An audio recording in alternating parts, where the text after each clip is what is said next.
Aujourd'hui, à travers le sermon intitulé « La mission première des chrétiens », prenons le temps d'étudier les précieux enseignements de la Bible sur la prédication de l'Évangile, la mission première qui nous est donnée. Ouvrons Marc chapitre 1. Voyons le verset 35. Vers le matin, pendant qu'il faisait encore très sombre, il se leva et sortit pour aller dans un lieu désert, où il pria. Simon et ceux qui étaient avec lui se mirent à sa recherche, et, quand ils l'eurent trouvé, ils lui dirent, « Tout te cherche. » Il leur répondit, « Allons ailleurs, dans les bourgades voisines, afin que j'y prêche aussi, car c'est pour cela que je suis sorti. » Il a déjà prêché dans d'autres endroits, mais il a dit qu'il prêcherait là aussi.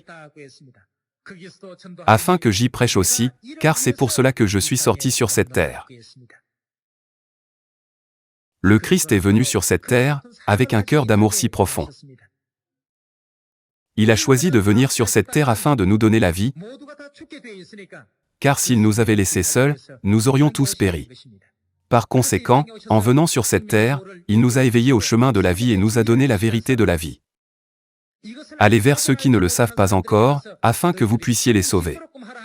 C'est précisément la mission principale, qui nous est donnée, à nous les chrétiens d'aujourd'hui, la mission de l'évangélisation.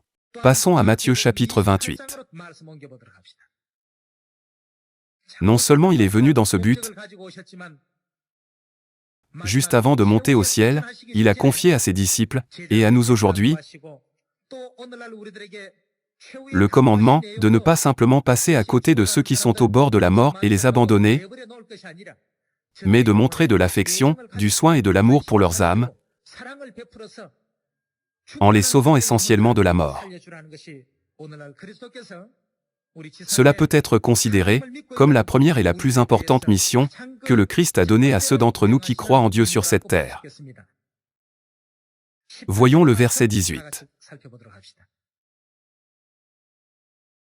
Jésus, s'étant approché, leur parla ainsi, « Tout pouvoir m'a été donné dans le ciel et sur la terre.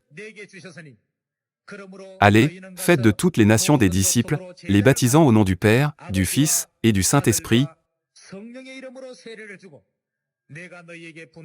et enseignez-leur. Que devons-nous leur enseigner à faire? À observer tout ce que je vous ai prescrit. Et voici, je suis avec vous tous les jours, jusqu'à la fin du monde. » Il a dit, enseignez-leur à obéir à tout ce que je vous ai prescrit. Il a demandé à ses disciples d'enseigner aux autres l'existence du chemin vers la vie éternelle, et le royaume de la vie. De quelle manière est-ce possible? Cela ne peut être accompli que par la prédication. Le seul moyen d'y parvenir est par l'évangélisation. Par conséquent, l'apôtre Paul a dit sincèrement à Timothée dans sa lettre, « Fais l'œuvre d'un évangéliste. » Par conséquent, je crois que nous devons proclamer, « Le chemin de la vie est ici, alors venez à la voie de la vie. »